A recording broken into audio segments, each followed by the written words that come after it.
Welcome to the second panel of the day. I'm Eric Larson. I have a research group in the Andlinger Center called the Energy Systems Analysis Group. I'm not an expert on seaborne trade in energy commodities, but I'm delighted to have these three who will bring some expert perspectives.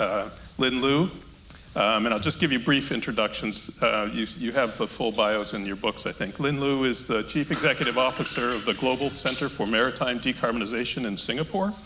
As many of you know, she was the director at the Andlinger Center, thank you, here before moving to Singapore, and she's currently on leave from her professorship in the Chemical and Biological Engineering Department here.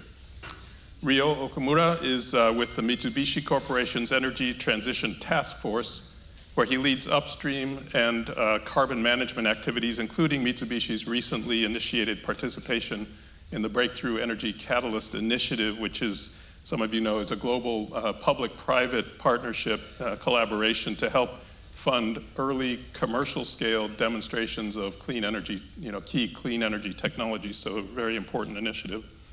And then Anthony Koo is an independent consultant who currently co-chairs the Industry Advisory Group of the European Union's International Roundtable on Materials Criticality.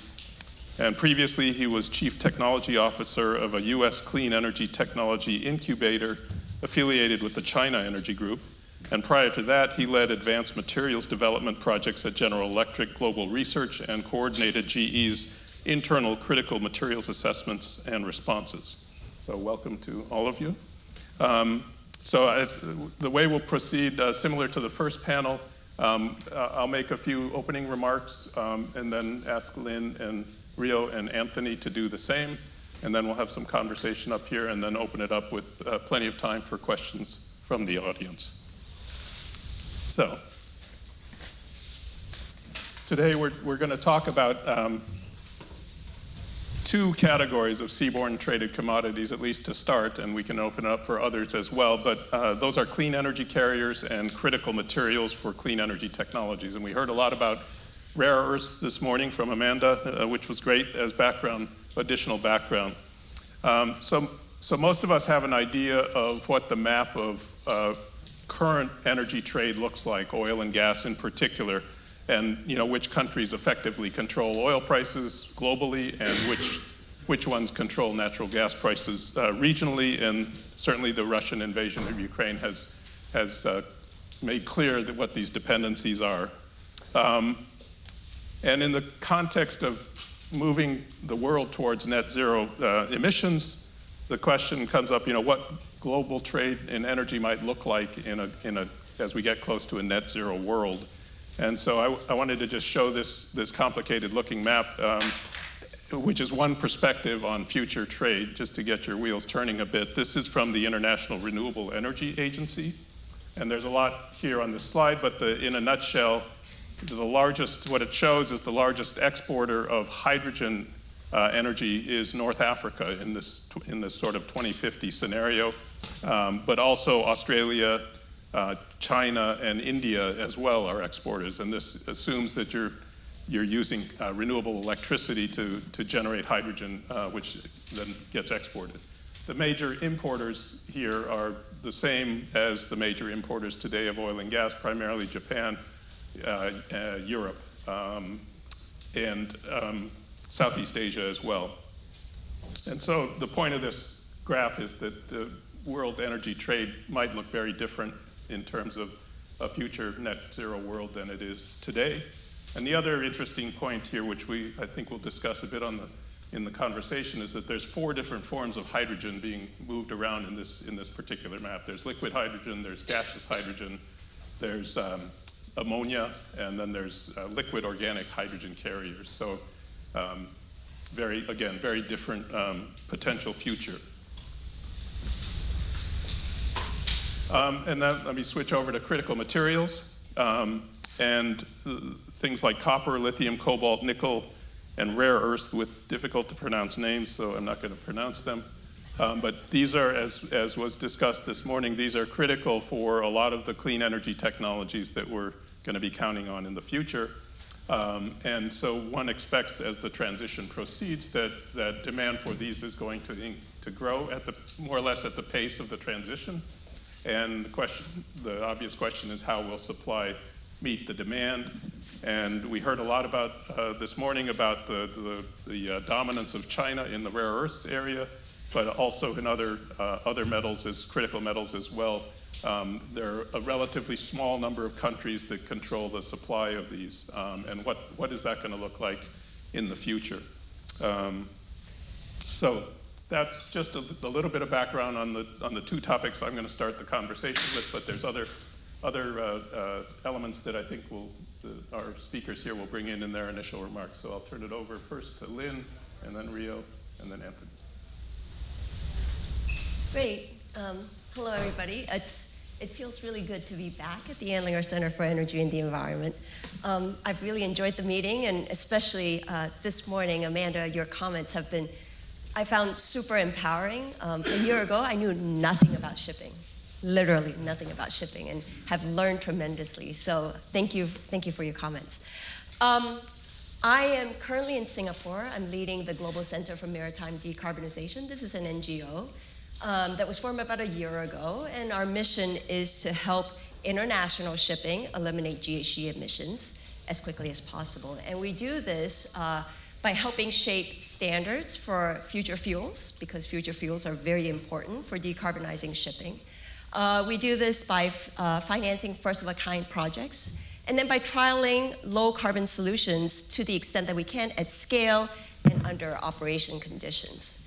So that's really, in a nutshell, who we are. And so when Chris Gregg asked for me to come back and speak on this panel, he said to bring this shipping perspective to looking at seaborne commodities. And so I thought I would start by telling you a little bit about shipping, because I think shipping is really kind of in the background, right? You don't really think about shipping, but really shipping is integral to the global supply chain. And you've heard global supply chain mentioned a number of times today. And so just to put some numbers to what I'm talking about, 90% of global trade happens by shipping, okay? So 90% of the goods that are being transported around the world happens by shipping. And we see about 3% annual growth in trade volumes year over year since the 1970s. And with COVID, there was some heterogeneity in terms of the bulk carriers versus the container liners versus the product tankers, but nonetheless, it's on average about 3%, so there's tremendous growth. Shipping as a whole is responsible for 3% of global carbon emissions and global GHG emissions, sorry. And to again put this number in perspective, this is greater than the 6th largest emitter in the world, and that would be Germany. This makes a big difference for shipping because there really isn't an immediate solution on how to decarbonize shipping. Shipping's emissions come largely from burning fuel, and there's no green fuel that's available currently today. I mean, we talk about liquefied natural gas, we talk about biofuels, but those still have carbon. The zero carbon fuels are things like green ammonia, green methanol, et cetera, but they're not available until probably the mid-2030s.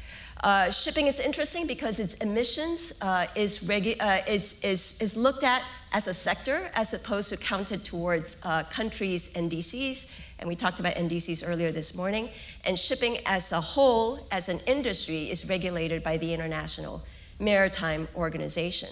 So with this perspective, I thought I would give 3 quick observations on seaborne energy commodities. And the first is that oil and gas, they're going to be around for a little bit. I think we talked a little bit about this morning.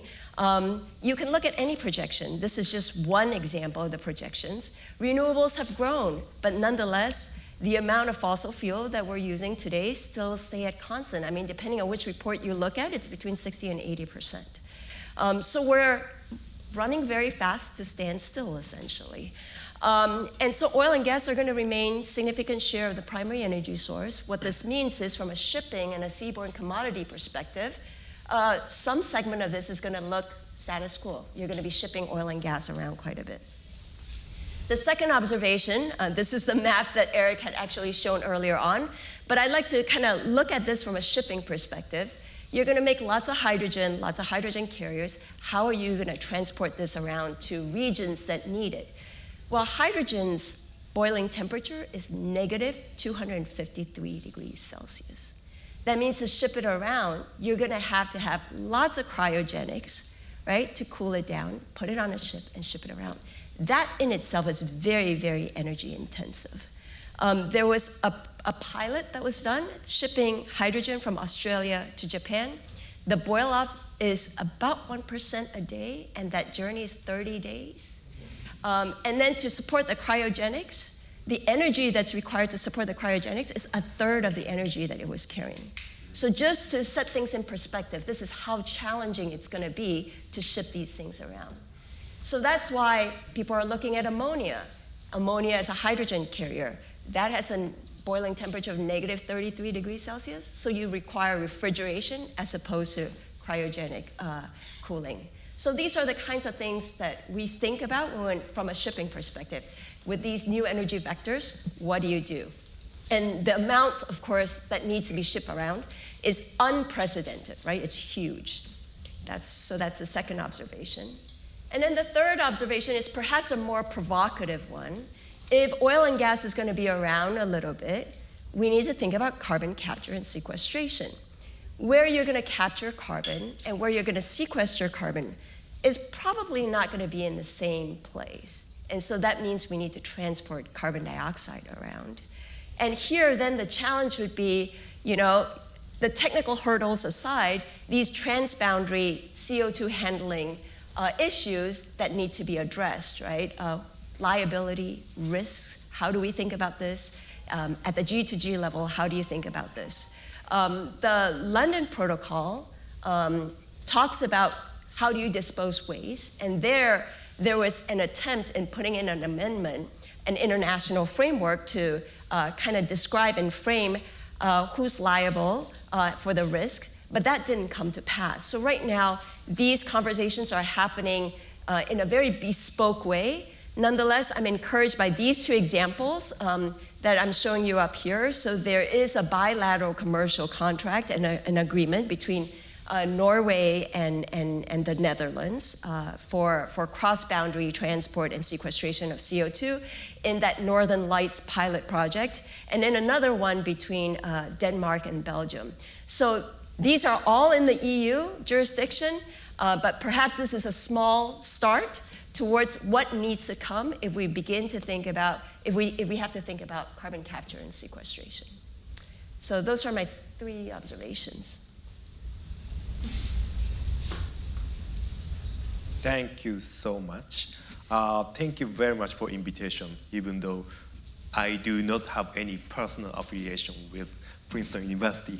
So I'm so excited to speak about what Mitsubishi Corporation is doing right now and what Japan, the country without resource, is doing right now. So Diamond Climate Impact Ventures, I founded this DCIV last year to participate in the Breakthrough Energy program, which Eric mentioned. But my background is very much natural gas, more specifically liquefied natural gas. As you are aware, liquefied natural gas is one of the most highlighted commodity right now. Actually, Mitsubishi Corporation has the great history of energy transition, which is liquefied natural gas. More than 50 years ago, Mitsubishi introduced liquefied natural gas LNG in Japan. It was first LNG project ever from Alaska, United States to Japan. And now it's a very similar moment. So I think this is a great topic to discuss about energy transition and also next generation maritime, or next generation ocean-going fuel. So I think we can leverage Mitsubishi's expertise of liquefied natural gas for next generation fuels such as ammonia or maybe hydrogen. Yep. This is the strategy of Mitsubishi Corporation. It's just a one-page document, please. And bottom of this chart, let me explain about what Mitsubishi Corporation is doing right now. Mitsubishi is little bit complicated brand. So probably you will think about automotive or HVAC, AC, but actually Mitsubishi Corporation is doing so many things. My background is natural gas. And other than natural gas, we have many projects, department, division, such as mining and copper. As Eric mentioned, copper is Mitsubishi's one of the most important commodity. And petroleum and chemicals, ammonia, Mitsubishi Corporation is the largest, one of the largest ammonia ocean-going trader. And maybe in the context of CO2 sequestration, probably you have heard about mineralization of CO2. And Mitsubishi has largest ready-mix concrete company in Southern California, greater LA area. And probably CO2 needs to be sequenced into concrete blocks in that, as well as CCS, subsurface geological storage. So among all Mitsubishi's capability, we are very, very keen to mobilize our existing capability to make it happen, energy transition, we call energy transformation. And I think we need more coordinated approach as everybody talked today. And it's not only energy. I think we have to think about minerals, yes. We have to think about power. We have to think about geopolitics, of course. Then this chart showing us renewable energy is very, very, very, very critical. But it has to be 24/7.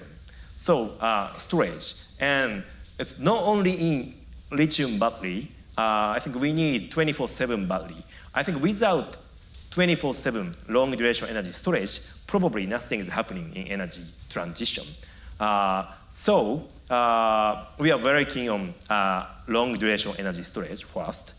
And metals, of course we need to seed more copper, battery materials, and aluminum as well, light metal. And natural gas, still we need natural gas, of course, but we have to transform natural gas to next generation energy, maybe ammonia, as well where ammonia is produced from natural gas. And e-fuel, e-fuel should be produced from green hydrogen. But in the period of transition, it probably we have to utilize more blue hydrogen, which is from natural gas. And end of the day, the H2 itself. Probably, some people say ammonia or e-fuel may be transitional fuel, but actually, as you're aware, hydrogen is very costly, and hydrogen needs very extensive additional infrastructure. So first thing we have to think about is utilize existing infrastructure, which is ammonia or e-fuel. I'm very excited to talk about this topic, and my background is again natural gas and also shipping and trading of commodity. So I'm very excited to speak. Thank you so much. Good afternoon. My name is Anthony. Thanks to Chris and Eric for the chance to be part of this panel. I'm supposed to bring a perspective on critical materials. And so I got involved in critical materials about 2010 when I was working at GE. At the time, the company was struggling with supply of rhenium. Rare earths was starting to show up on the radar. Eventually, things like helium became things that I looked at with the company. But basically, it was a cross-functional group, engineering, sourcing, supply chain, the whole company thinking about what is a company that uses rare earths and raw materials and critical materials do about that. In 2016, I left GE. I joined a company, China Energy, which is the largest state-owned enterprise in China for coal mining and power. I took on that role because it was kind of interesting because that's where the CO2 is. The company itself produced about 700 million tons of CO2, and I had the chance to help them develop a strategic roadmap for how to reduce that. Along the way, critical and raw materials popped up again. In this case, specifically, I remember getting a call from some people saying, hey, in the fly ash that we have from the coal, we have a lot of gallium. Can we do something with gallium because we hear it's a critical material? And so there were a variety of interesting experiences that I had in that role. And then about the same time, I got a call from some folks in the European Union. The European Commission had a group called the International Roundtable on Critical Materials. That's the affiliation that I'm listed with here. And so they are basically a group thinking about, at a strategic level and also from an academic industrial level, what can Europe do to address its critical materials dependence? And so they asked me to join on and bring an industry perspective. So that's where I'm coming from. And that introduction is just to kind of say that I've had some interesting experiences across 3 different parts of the world and how they think about materials and supply chains. And from that, I've kind of distilled out 3 observations, one of which has been sitting here for a long time, which I'm sure you've all been reading. But the first one is that the entire supply chain matters. This is a figure from a recent DOE study on supply chains and specifically permanent magnets. The circles represent the different parts of the supply chain, and it actually is the same message that you've heard multiple times. And so the circles represent the different parts from mining, separation, refining, up to magnet manufacturing. The red is China. So you can see when people say China really dominates the supply chain, you can see that visually. In the innermost circle, the purple, and then the one above that, the orange, represents Malaysia. That's the plant from Linus, and she's really excited about that. But you can see it's an important piece, but it's also in context, an important thing to realize that China really is a big part of the game in rare earths especially. Second observation is that value matters. And so this is a chart I threw together because we hear about different commodities that are traded seaborne or otherwise, and we typically can quote the volumes of material being traded, and we also typically quote the price. And here I just plotted them side by side or together. So the areas of each of these boxes represents the notional value. So the amount of material times the notional cost. And you can see oil's the big one. Coal's actually pretty big, LNG. But that arrow on the left, the red, represents some of these critical materials that people think about. And the takeaway from this, I hope you can kind of see, is that, yeah, they're important. But if you start thinking about what really drives the volumes of some of these decisions and the orders of magnitude that you're thinking about with capital and other things, there's a couple orders of magnitude difference. So when you think about critical materials like rare earths, lithium, going on and on to cobalt, even if you see an order of magnitude increase in volumes, they're still relatively small compared to some of the other things that are ongoing today. And it's not to say that that's good or bad. It's just something that I wanted to calibrate people on, and hopefully that's a useful thing we can come back to during the discussion. And then the last observation I had is that timing matters. And so a lot of times I think people can plan ahead and say, 10 years from now, 50 years from now, we want to be somewhere. And then each day you wake up and say, what do I want for breakfast or for dinner? And if I think about what that means from a materials point of view, is that there are a whole bunch of different timescales and forces at work that overlap each other. And so, for example, if you think about a materials crisis or you're trying to, from industry, trying to do something, there's short cycle, there's a near-term disruption, prices are going up, or I can't actually get the material that I need. And so there's some short-term responses that one can play. Long-term, if you want to open up a new mine, maybe that's a 10-year process, or there are other things that you can do. You want to open up a new port, or you want to reconfigure your supply chain. Those are long-cycle things that take time. And interestingly enough, you also have intermediate things that take a little bit longer than a day or a week, but less than 10 years. And those things are all happening at the same time. So let me wrap up my opening remarks with just a simple example that when I was looking at rare earths with GE, this was around 2010 timeframe, one of the questions was, can we open up, or can GE as a company invest in mines to kind of bring on new supply? And that was certainly on the table. At the same time, we looked at the bigger picture. We said, are there chances to substitute? Maybe we can reduce the amount of material that goes into some of the products. And along the way, we also saw an interesting trend in technology that at the time, LEDs as a technology were starting to become interesting. And so what we saw was we dug into the technology. And so LEDs were replacing fluorescent bulbs. And the interesting thing that we found when we dug into the technology is that the amount of rare earths that you use in LEDs is about 1/10 to 1/100th of what you need for a fluorescent bulb to get the same amount of light.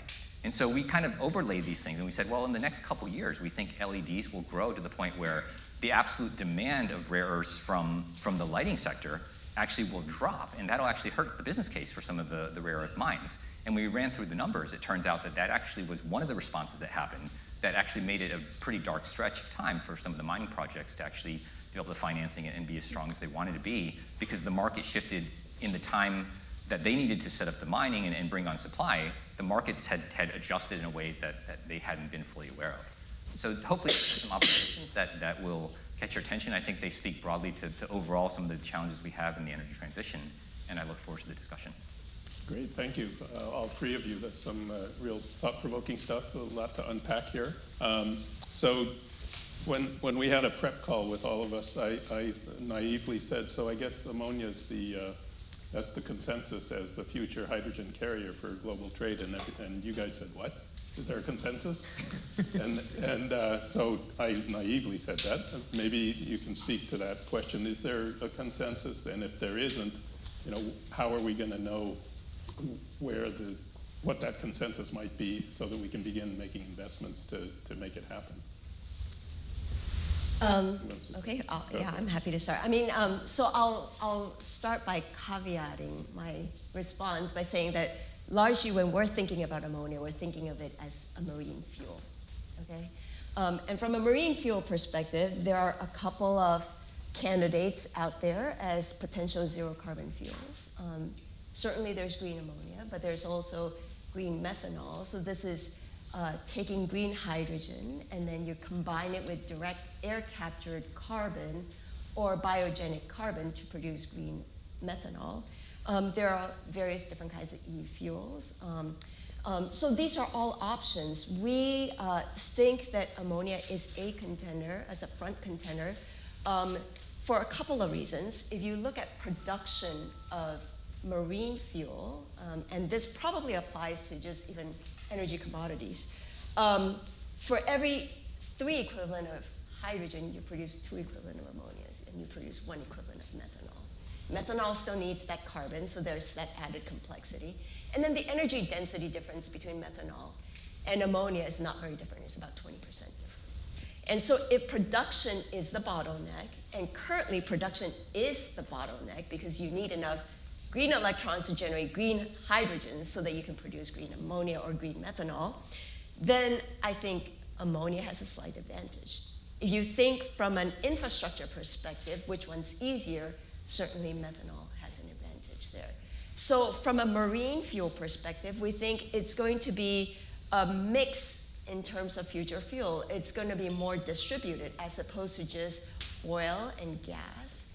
There are going to be options, and these options that are available at different ports is going to depend on where the port is, what the natural resources are, how you can ship in and bring in these energy products, and the vessel types and who's going to be using them. Okay. Rio, what's your perspective on this? Actually, this is a great question. So we initiated ammonia business development years ago. At the beginning, everybody asks, why ammonia? Why ammonia? Are you serious? Because ammonia is toxic, ammonia is somewhat very smelly. But it's kind of, you can say consensus, but actually still we need to be more careful on this option because, yes, maritime fuel, yeah, ammonia, methanol, maybe. Having said that, in the context of energy transition, yes, renewable and peak shaving power, we need this power as well. And the reason why we need, or we, meaning Japanese people, meaning ammonia, is still we need peak shaving power. And in the context of peak shaving power, probably natural gas is the prevailing fuel right now, and presumably replaced with ammonia or hydrogen. But I think the low-hanging fruits of ammonia is co-firing with coal. And even though you co-fire ammonia with coal, 50-50, still natural gas is better in the context of greenhouse gas emission. This is very tricky part. One more thing, usually if you switch the fuel, you need a bunch of investment at downstream side. But the co-firing is relatively easier for power people. So actually, the co-firing is very tricky. They don't need gigantic investment at downstream side. But still, upstream side, we need gigantic investment, maybe from natural gas. So I think, yes, it's kind of consensus, but actually, still, we have to think about a more broader view, including other way of energy storage, or maybe next generation fuel, such as liquid hydrogen. So still, even in Japan, Japan is one of the most advanced country in the context of ammonia as next generation fuel, but still they are debating. This is the reality, by the way. Yeah. Okay. Well, so regardless of which fuel ends up being the dominant one, or if there are multiple fuels, I guess there's a question of how rapidly can we shift over the system. So just keeping with ammonia for a minute, as I understand it, the global market for ammonia is about 200 million tons a year. The amount that's traded globally in ships is like 20 million tons per year. Now, if we want to ramp that up rapidly, can we repurpose existing infrastructure to do that? That might be a quick and less expensive way, and if not, how long will it take to ramp up to get the infrastructure in place to be able to do this kind of trade in ammonia or any other to take that? Do you want me to? So I think that question can be parsed into multiple different parts. From a shipping perspective, there are about 1,000 ships out there that ship LPG, liquefied petroleum gas, so this is C3, C4. And the characteristics of C3, C4 are very comparable to ammonia, so in terms of boiling temperature, et cetera. So already these ships can be retrofitted to ship ammonia. And so about 40 ships on the water today are LPG ships that are capable of shipping ammonia.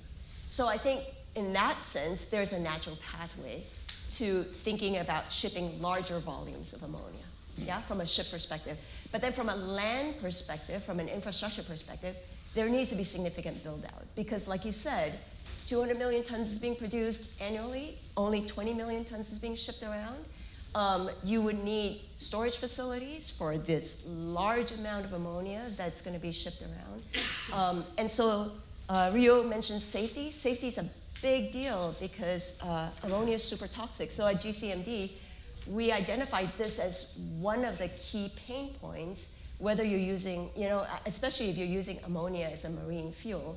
And so one of the first things I did when we started there is to commission a safety study to understand and articulate the safety guidelines, the operation guidelines that are needed to bunker means refueling ships, to bunker ammonia as a fuel for ships.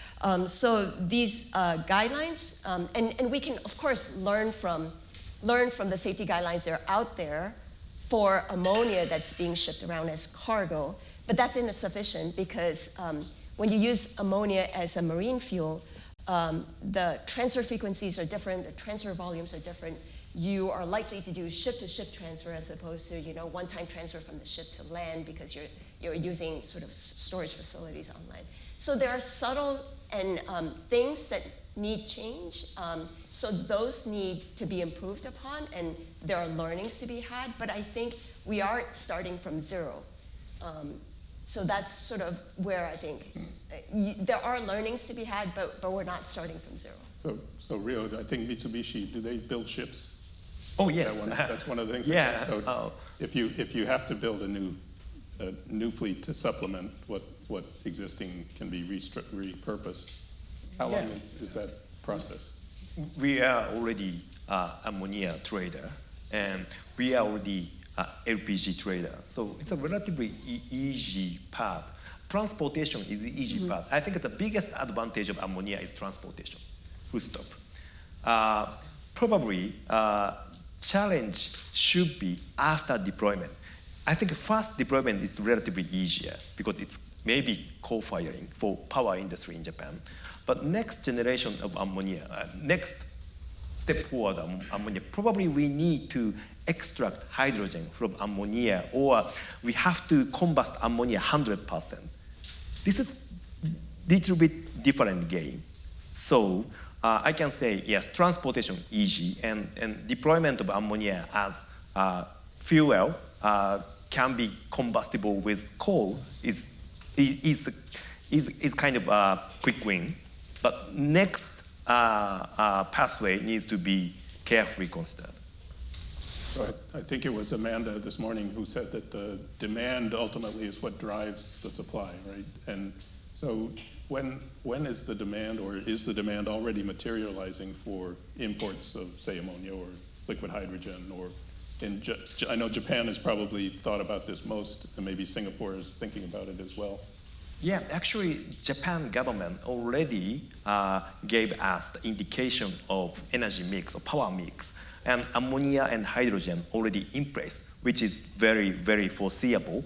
And thanks to compliance demand, it's not compliance, but kind of compliance demand, we, project developer, are accelerating the investment process very much. But the form of hydrogen, this is very tricky. And I can say ammonia is fast track. But when ammonia can be switched to hydrogen or liquid hydrogen, it's very uncertain. So, which is a kind of a game-changing question. So it sounds like there's still some fair bit of uncertainty as to where this is going to go. Let me change gears a little bit and go over to critical materials. So, Anthony, I'm glad you mentioned the example of the light bulbs, and that was my first question. Was everybody expects these critical material demand to grow with the transition more or less, but what are the opportunities for innovation and technology development that can actually reduce the amount, or substitutions that can reduce the amount that's needed? And how much of an impact do you think that can have? That's a very open question. I think, a lot of times when people study critical materials and you read about it, people say, what is the material intensity for application X of material Y today? And then they'll just multiply that by how much I expect, wind turbines or electric vehicles or something else to grow. And then that's your number. And then they compare that to what is the global production today. And if it's bigger, then that's really scary and red. And if it's not, then maybe we're okay. And then after that, they start mapping around geopolitically or geographically. Where's it coming from? If it's coming from a friendly nation, that's good. If it's not, then we need to worry about it. And that's gross oversimplification, so I hope it doesn't offend anyone. But I think it's basically doing the best you can with what you know today. But at the same time, right, business, I think, evolves pretty quickly. People will make adjustments based on what they're able to do. And so I think there's a lot of inefficiency, a lot of times where if you had perfect knowledge about everything going on, you could probably scheme these things out. But I've been burned and I've made so many bad predictions over time that I tend to be a little bit more agnostic. So when I look at people asking me to forecast, I say, based on what we know, these are sort of some projections and they can kind of be in this band. And you can actually collect data as you go. And again, it's not something that's rocket science. But I think understanding that things can evolve right over time in the near term, let's say over the course of years, like a process that enters into production, you will have optimization, so you'll reduce materials intensity, so that helps. Sometimes disruptive technology comes out of the blue and can displace, like in the example of the light bulbs. That's a bigger step change, and sometimes you see it and sometimes you don't. And so I think it's a very dodgy answer to your question. Basically, the short answer is I think you can expect a lot of nonlinearities to pop up, but you don't necessarily know where they're coming from. But at the same time, they're not complete surprises. If you pay attention to the landscape, you can oftentimes see hints of things coming, but you don't necessarily know the winner up front. So is it fair to say that if I'm someone who's thinking about investing in opening new mines and processing of materials, that it's a safe bet to do that, and that there'll be a demand for it by the time 10 years down the road? You don't want to come to me for investment advice. But I think, again, this idea of cycles matters. So if you look at, for example, some businesses and some sectors are long cycle, and so if they have a case that works, I think, in the previous talk, Jigo was talking about, if you have an aviation company taking as an offtake agreement for aviation fuels and there's this risk of bankruptcy, even though they're both long cycle and it sounds kind of good, well, maybe there's this hidden risk that makes things less financeable than possible. So I think being able to recognize those things and think through the business cases, right? It's easy to start at a high level and have a thesis. And then as you dig into the details and kind of, I really love the previous discussion about who's going to do what, and along the way, you follow the entire chain. And if you find a breakdown or weakness, that's the piece you want to concentrate on from an investment point of view. And you're convinced that there's a solution or it's solvable, then maybe you put money there. And if you think it's not, maybe that's where you put money to invest as a solution to try to find something. So, given the dominance of China, even if you develop capacity in other places than China, even if demand doesn't grow, it looks like there's the potential to back out some of the Chinese production.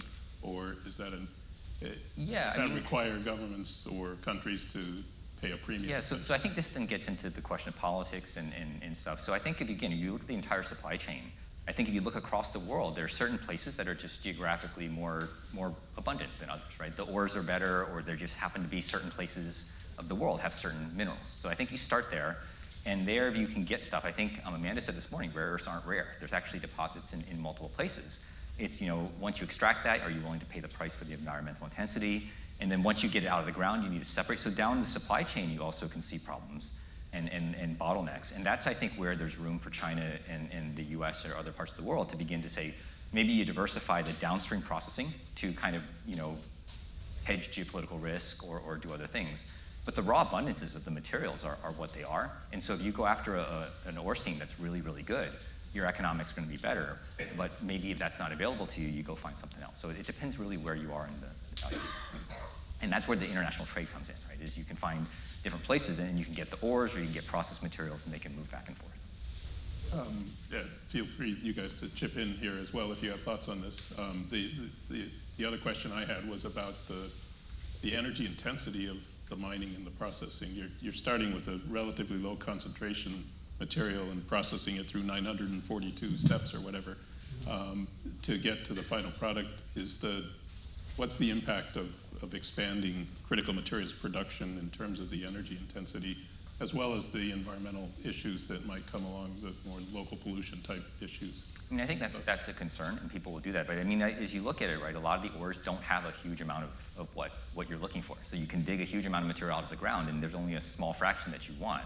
So there's an embedded energy associated with just moving that and getting rid of it. And then as you get the stuff that you want, you then need to upgrade it to the right quality. And so there's all along the way, there are physical steps. And I think there's room to do improvements. And people have been doing mining for a very, very long time. There are a lot of smart people that are working on optimizing it. And there's constantly room for innovation. But I think along the way, just understanding that that's something that you have to deal with is the physics and the chemistry of it. It's a starting point. At the same time, people are now talking increasingly about circularity, where let's say rather than digging something out of the ground, maybe I can go to a landfill and try to extract materials or recycle them at the end of life as a stream of material that actually is a little bit easier to get. And so those types of things are also coming into play. A lot of people are looking at that. But that's why I think, life cycle assessment and taking sort of a holistic approach in looking at the energy intensity and also the impact on the environment is so important. Right? I think, is it Daniel Yergin who says we're going from big oil to big shovel? I would say we're going from big oil to big oil and big shovel, because without the big oil, we can't do the big shovel, right? So the energy intensity is tremendous, and that's part of the complexity of the energy transition. You need the oil to kind of help you transition. Without the oil, you can't get the metals and the minerals. You can't build the wind turbines, you can't build the solar panels that is eventually going to help you decarbonize. So it's really a tangled mess, but I think that nuance and that really needs to be understood, right? That complexity. That's where work that gets done at Princeton could help, perhaps. Yes. Absolutely. Innovation matters a lot. Our corporate CBC team invested in mine sands, cobalt metals, and Jetty, which is a copper leaching company, and they are great. Actually, they have super innovative technology to reduce the GHG inherent with mining process, which is very nice. But actually, very unfortunately, they are not very highlighted in the media or venture capital industry yet. So actually, direct capture, it's very much fancy, looks very much fancy, but actually, next generation mining technology looks less fancier, very unfortunately. But actually, these innovative technologies are great. So I think, we corporate needs to accelerate this kind of innovation and collaboration with next generation tech company like this. Let me ask one more question, then I'll open it up for folks in the audience. This is semi-rhetorical, but is water a critical material for hydrogen production? It requires very pure water to electrolyze, right? Actually, we have geologists. I think our geologists are very keen to find best water, underground water. Because if you wish to have green hydrogen, giga-scale green hydrogen project, you need water. But actually, water is not there everywhere, very unfortunately. So I think we are struggling to find best water source. Yes, yeah. Anthony, you have? So I think water stress as a general principle will be a problem. Like, there's certain parts of the world just more arid than others, and I think that's going to be a problem. For me, on the electrolysis question, I'm not personally sold. I think if you again look at the physics of an electrolyzer, or the engineering of an electrolyzer, the reason you want the purity of the water is you just don't want fouling of the membranes, or you don't want other things, or let's say conductivity messing up your stack, or something going on. And so I think you can actually engineer around that. I mean, a couple years back, I was working with a transit agency that had installed an electrolyzer to fuel hydrogen fuel cell buses, and they were just using municipal water. So I mean, that level of purity turned out to be okay, and they didn't really have any issues. They had other issues, but not necessarily with the water. Yeah. So I'm actually on the fence. Yeah, no, I think I'm with Anthony. I mean, with sort of the purity for electrolysis, but water stress is a critical question, right? I think a couple years ago I was on this BRN DOE workshop. It's an energy water nexus workshop, and there I learned that the single most energy intensive process is water purification. Yes. And the single most water intensive process is really energy production, right? So they're really kind of, again, this is again tangled. Yeah. All right, let's open it up to folks in the audience who's got questions. Got Denise here? I'm Denise Mal. Yeah, let's get the mic there real quick. Joined between the engineering and policy schools, and I'm really fascinated by this shipping question. I'm curious if there's thought going into how to make ships more efficient by adjusting their hulls. Because in the conversations you've pointed out that hydrogen leaks a lot when it's transported, and hydrogen is an indirect greenhouse gas, which is going to extend the lifetime of methane, so leakage is really bad from the hydrogen perspective. From the ammonia perspective, even green ammonia, if it leaks at all, it's toxic, as was pointed out, but it also is a precursor for eutrophication, it's a precursor for particle air pollution, and it also leads to increased nitrous oxide production, which is also a greenhouse gas. So none of these fuels are panaceas in looking at how we can green shipping. But there does seem to be an opportunity to reduce our use of fuel if we can make the hulls more efficient. And I think in terms of like the Prius, which has a sort of very streamlined aerodynamic look, or airplanes, which have the tips on their wings, which reduce the amount of fuel that you need in order to travel the same distance. Yeah, I mean, make no mistake, there's tremendous work that's been done. In fact, shipping has gotten 40% more efficient since I think it was 2008 or something like that. I mean, and that's why the carbon emissions, it's growing, but it's not growing at the clip that the shipping volumes have grown, right? So I think the low-hanging fruits are being tackled. The technical measures are being looked at very carefully. They don't get you to net zero, right? So you can piece things together and they get you further down the line. And it's important to look at everything because, especially now, because I mean, the fuels that we're talking about aren't going to be available until probably mid-2030s. So the near-term solutions are important, the mid-term solutions are important, and then at the end of the day, if to look at a carbon perspective, then the zero carbon fuels are important too. Now, to come back to sort of leakage issues, that is something that absolutely needs to be tackled. For ammonia, so the first ammonia engine is not available until probably 2024, 2025 for a ship. And then the first ammonia propulsion ship can be built shortly after that. We've spoken to MAN Engine, so they're the ones that are building the first engines extensively, and they're doing a lot to make sure that you capture everything that comes off, right? I mean, if there were incomplete combustion and there is ammonia, you absolutely want to capture that. And here I have a little more confidence in the capture and because there's alignment. Ammonia is super toxic, so you wouldn't want it out there anyway. It's expensive. Again, you wouldn't want it out there anyway. So in that sense, interests are aligned, and when interests are aligned, I think things can happen, right? So technical measures will come in. These are technological hurdles that will eventually be overcome. Where I worry about, and it is where there's misalignment. So for example, when there's alignment between public health and pollution, frequently that's when you see a movement. But when it's pollution alone, that becomes harder, right? Because it becomes less of a priority. And you see this with carbon dioxide. Or you can look at soot, right, in the UK. So, I mean, there are lots of examples where you see when there's alignment between public health and pollution, it tends to move faster. And so I think in the case of ammonia, in the case of nitrogen, that's where it comes in. And there are technological solutions, right? I mean, MEN Engines have told us, in addition to making sure everything's sealed and you actually capture and recover most things, they're tuning the engine so that the temperature profiles is such a way that you don't generate as much NOx. The other thing that also can be done is to put SRC, so selective catalytic reduction, so you scrub it before it goes out. And if I could add maybe on the liquid hydrogen side, I mean, I've worked with it a little bit with the tanks, and it's not so much hydrogen leaking through the physical structure, it's actually boil off. Yeah. So the liquid hydrogen is at 20 degrees Kelvin, and so what you have are vacuum jacketed tanks to eliminate conduction, convection, and even radiation at that level. So the issue is that even at that case, you still have enough thermal leak in that some of your hydrogen boils off, and they basically have to vent it, otherwise the pressure in the tank gets too high.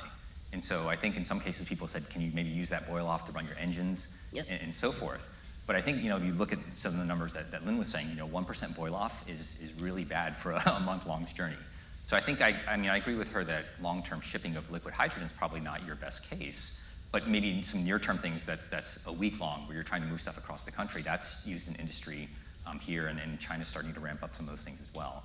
So I think it's each niche will have stuff. I don't think there's just one size fits all. Yeah, I completely agree, and I'm glad to hear this attention placed on it. The thing that I'm also concerned about, though, is that shipping is notoriously hard to regulate. The ships are out in the middle of the ocean, and how the engine operates or what the leakage is, if it's coming out of a stack that's well above the deck where people are actually not going to be affected by the leakage themselves from their health perspective, that might just be a challenge. And it's worth thinking about. I'm really glad to hear that it's a major focus, but like you point out, there's no panacea, so it definitely, there's a lot of challenges still on the fuel side. And blockchain, AI type of optimization helps a lot. Actually, it's Mitsubishi was a trader, so actually it's ocean-going shipping, transportation. It's very complicated like this. But most probably the smart contract by leveraged blockchain helping to optimize the shipping trading pathway. I think this is significantly reducing the emission, technically, yes. Chris? Yeah, Chris Gregg, Andlinger Centre. So I want to raise an ideological question about hydrogen, and I don't care whether it's ammonia or methanol or whatever carrier you want to make it into, but the blue versus green question. So as an Australian, we are trying to negotiate offtakes with Japan, Korea, even Europe. And there are some customers who are already saying it's got to be green and it's got to be demonstrably and verifiably green. So how do you see this future? And I'd be interested in whether that conversation's going on in Japan, because that sort of locks down our options quite a bit. And then the second question, you talk about the water stress and there may be a solution, Anthony, and the US may be able to use municipal water. But I looked at Eric's map and I thought a lot of the seaborne traded ammonia or hydrogen is coming from Australia, the Middle East and Chile. They're all water stressed, right? They will have to use salt water and desalinate. So have you thought about how that might affect the future and cost? So would you repeat the first question? It's a really, Green versus blue, and is there any level of bias or kind of preference going on? Green versus blue, some of the audience doesn't know. Yeah, so Okay, so green ammonia being ammonia produced from wind and solar powered electrolysis, blue ammonia being reformed methane, reformed natural gas in combination with carbon capture and storage. And so there's a view out there that blue is maybe not a path we want to go down because it prolongs the future of fossil fuels. So actually, economics matters a lot. And I think you can calculate the cost of green hydrogen very easily. Even though renewable power is free of charge, still green hydrogen is very, very costly.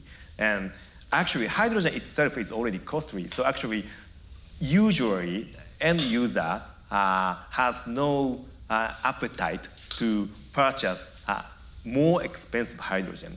And blue hydrogen, I think, actually it's a very affordable option because of CCS. I think some people say CCS is very costly, but actually no, CCS is very cheap. So, and very, very proven technology, very cheap. So I have some bias because I'm originally from natural gas. So, but blue hydrogen is very viable option for Australia and for US as well. And green hydrogen, probably a game changer should be next generation electrolyzer. I think the current design of electrolyzer is still less scalable, very unfortunately. So probably, the cost of electrolyzer matters a lot. I mean, to me, I feel like, it's not that we have a choice, right? I mean, if cost matters, then I think blue before green. And what's important then is the accounting of the carbon emissions, because at the end of the day, you're trying to decarbonize. So you can properly account for the carbon emissions, then I think, that goes a long way. So the transparency in the accounting is important. So where we're starting at GCMD, again, because our scope is looking at marine fuels, is we're trying to develop a framework so that we can provide transparency across the supply chain for drop-in anything, but we're starting with biofuels, right? I mean, so biofuels commands a green premium, so you're not gonna burn 100% biofuels. You buy biofuels, you blend it with standard marine fuel oil, and then you burn that lowers your carbon footprint.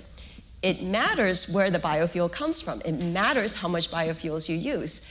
But currently, the supply chain is not as transparent because it goes through many, many hands. There are many points of intervention.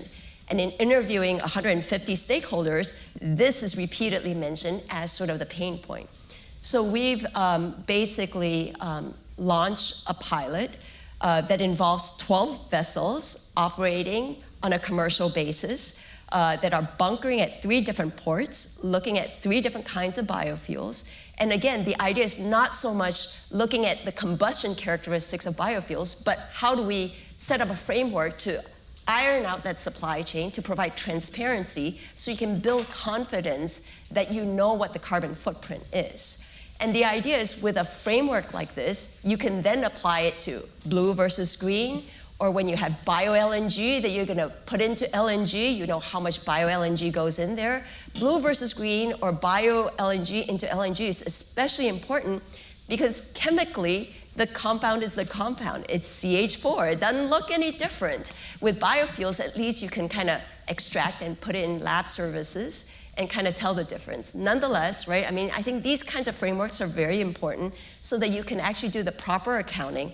And then at the end of the day, you're reducing carbon emissions. And we have to do anything we can and everything we can to move that needle, right? Yeah, and I think Lynn hit the nail on the head. You said it's an ideological question. I think the ideological answer is to focus on the carbon intensity. And so you can certainly make a political decision at the beginning to pick one over the other, but ultimately it has to turn into an economic decision to mobilize private capital and really get the scale, which is, I think, the name of the game. And the details matter. So for example, you mentioned blue versus green, electrolysis versus carbon capture. Carbon capture can actually be more thirsty, right? Because in electrolysis, it's the water that you're splitting.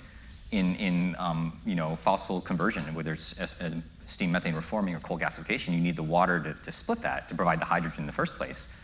And then the rest of the process also has thermal cooling where you need evaporating water, and so it can look really ugly. So I think details matter in that case, but really the thing to focus on is the carbon intensity, in my opinion.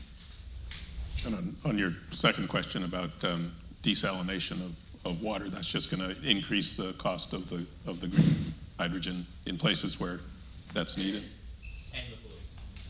And the blue, yes, although maybe less water is required there, right? Other questions, yeah. Who wants to go first? Go ahead, on the right here. Hi, my name's Layla. I'm a senior here at Princeton.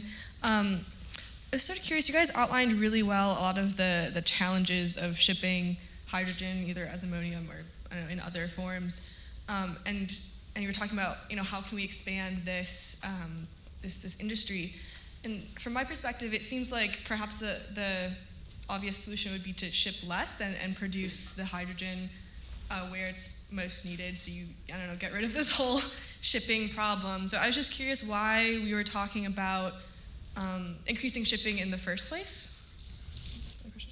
So, so the question is, why don't you just produce locally and use locally? Is that correct? Yeah. Yeah, I mean, right. Ideally, that would be the best way to do so. But to produce green or blue hydrogen, let's use green hydrogen because it's easier to kind of talk about.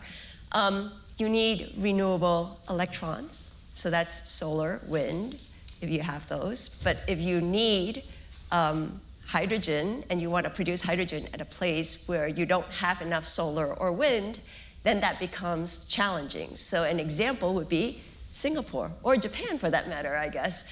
Singapore is a small island, does not have the land to put in the solar panels, the sufficient solar panels that we need to be able to self-generate hydrogen, right? So then you have to think about importing, right? So things like I mean, there are places where you are natural resource constrained, and if you don't have that natural resource, then you have to think about importing.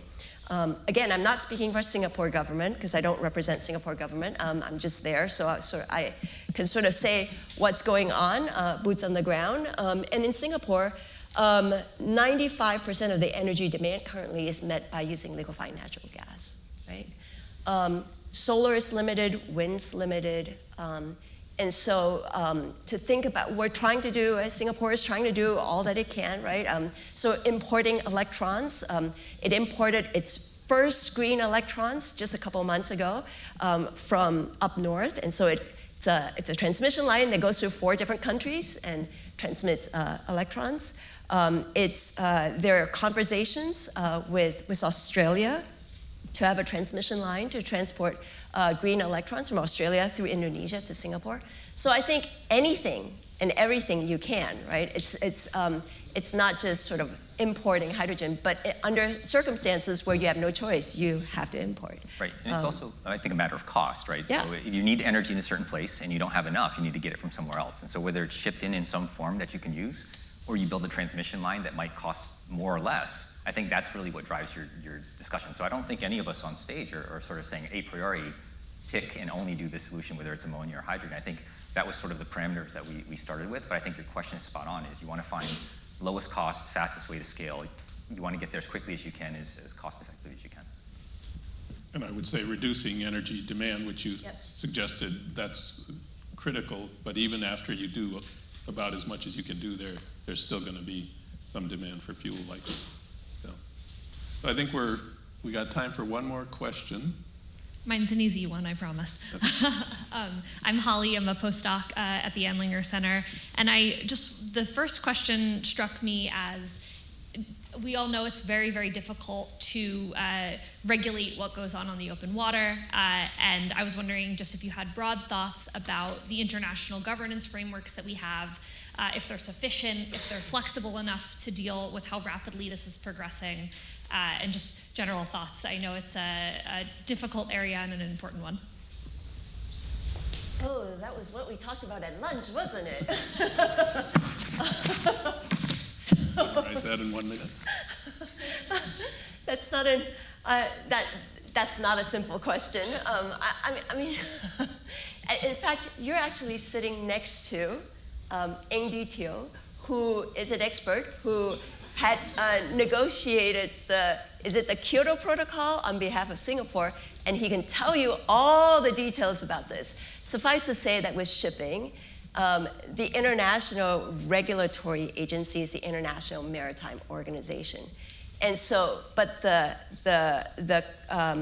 members of IMO are flag states. And so it's trying to get consensus across all these flag states in order to move things forward is a little slow and a little challenging, right? And you can imagine what the challenges could be.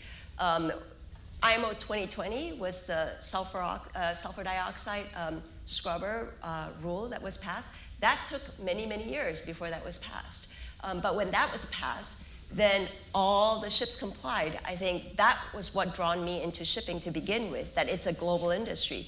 If a regulation can get passed, everybody complies. And I think that's where you can see major impact because it applies across the industry globally. But ask Ng, and he can explain the challenges to you. I think we'll leave it there. Thank you to our panelists very much. And